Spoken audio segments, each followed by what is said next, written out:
The toys are back in town. Hi there, I'm Lilypad. Let's play. Oh, extinction! Not again! Hi, I'm Lady Genevieve, and on my channel I talk about entertainment media. Before we talk about the primary topic of this review, which is Toy Story 5, shall we do a quick check-in? Since returning from being away for a couple of weeks to Japan, I have caught up on some new reviews.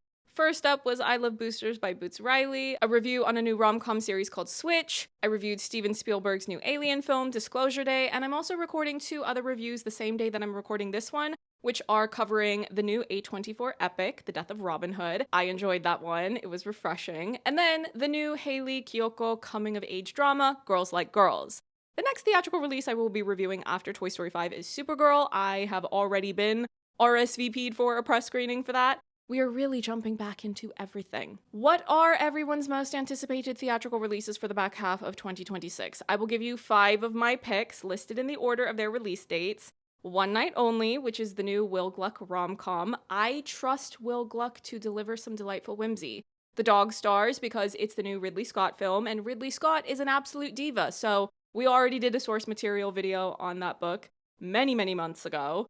Coyote vs. Acme, because of all of the drama that has led up to finally getting that film released. We will be supporting the film at minimum out of spite against finance bros who have a regular habit of sabotaging the works of artists. Clayface, because I find the vast majority of superhero media to be stale, corporate, oversaturated, and uninspired nowadays. But the teaser for this looks really promising. A dose of horror injected into the superhero landscape could work well, especially when it's a Mike Flanagan script. And finally, Werewolf, because it's a new Robert Eggers film, and I love how stylish his visual presentation is, as well as his disdain for mobile phones, so he wants to just stick to doing period pieces. And Diva, we love that for you. Toy Story 5 is, as the title states, the 5th installment in the larger Toy Story film series, with the first film releasing all the way back in 1995. My feedback for Toy Story 5 is mixed, though I would ultimately tilt the rating in the direction of being more favorable than negative. Toy Story 5 tells a new story following many of the toys we already know, though as that ensemble expands, the amount of airtime, the memorable bits and jokes become increasingly diluted for many of the characters we might have previously looked upon fondly. On the human side of things, the primary child the toys are focused on is a young girl named Bonnie, who was first introduced in Toy Story 3. The initial child of the Toy Story films was a boy named Andy, and at the end of Toy Story 3, he was grown up and he gave his toys to Bonnie.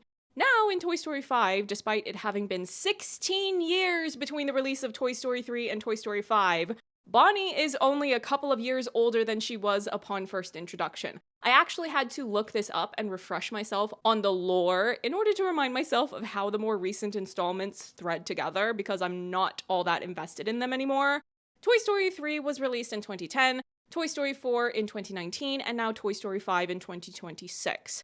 The premise of Toy Story 5 is, when Bonnie receives a Lilypad tablet as a gift and becomes obsessed, Buzz, Woody, Jessie, and the rest of the gang's jobs become exponentially harder when they have to go head-to-head with the all-new threat to playtime. If you followed the news chatter, you may have heard the story of the Disney Corporation firing over 1,000 of their employees. I'm going to share a bit of the story with a link to this article in the description box. After announcing mass layoffs, Disney let one Marvel concept artist go in a room with a mural from the Loki TV series that he designed. The cuts were announced by Josh D'Amaro, Disney's new CEO, who only recently took over from Bob Iger. In a memo, he said that the layoffs were an attempt to streamline operations and that 1,000 people have been let go from the company. Marvel has been hit particularly hard across all divisions, including film and TV, comics, legal, and almost the entire visual development team at Marvel Studios, which is responsible for designing the looks and costumes for all of the heroes and villains of the Marvel Cinematic Universe. Many film and television fans who follow the major ongoings that are reported about this part of the entertainment industry regard these mass layoffs as being an indication of how mega corporations are embracing an AI push to try to prioritize any and all profits over the art itself, as well as the artists who make art what it is in the first place. I share all of this to make the point that there is room to regard this new story, Toy Story 5, as being something that represents an expression of artists, especially those who work in things like animation, feeling an existential anxiety over the future of the medium they love and whether or not there is room for them to still have a job in animation or the arts in general.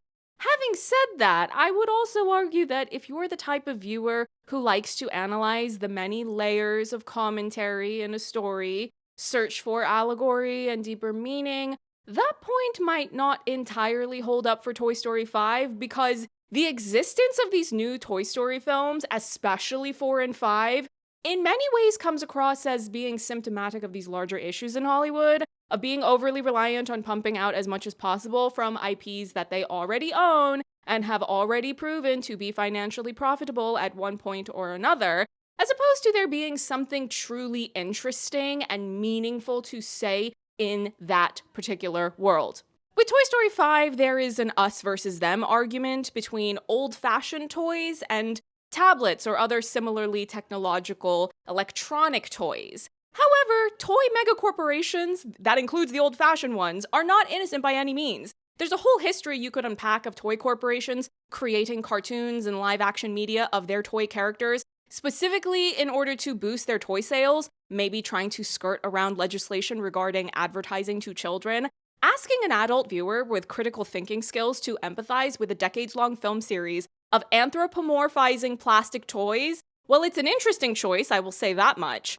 On the other hand, animation is one of those mediums that has become increasingly threatened existentially in the entertainment industry, so if this latest Toy Story film were to be successful at the box office, I might be thrilled if that means that more animation will get greenlit, especially for a theatrical release. Need I remind all of you that K-pop Demon Hunters was originally meant to be a Sony film, and then they didn't believe in it, so it got sold off to Netflix, where it ended up becoming a global hit. Guillermo del Toro had to do his animated Pinocchio film as a Netflix release because that was who was willing to let him cook. He had that idea for so many years and nobody else would let him do it. I don't bring these examples up to try to coerce you into supporting Toy Story 5 at the box office if it's simply not something that interests you. I do want you to go to the cinema, but I think that you should find the films that are best suited to match your particular preferences in art. This begs the question of what audience Toy Story 5 is best suited to. Beyond the obvious of people who are simply die-hard Toy Story fans, I would say that Toy Story 5 is a decent option for children and parents of children.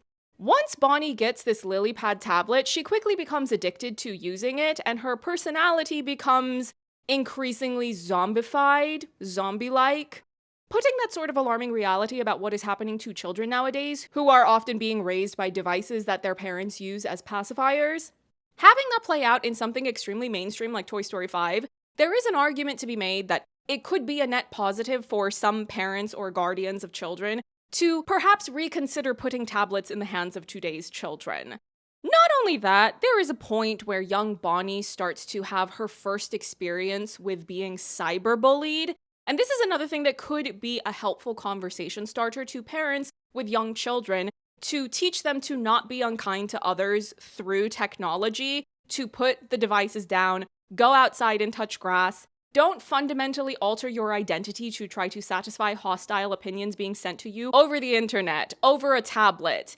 There is a blink and you'll miss it reference to the use of technology and devices as being part of forcing the masses to live in a surveillance state designed by techno-fascists.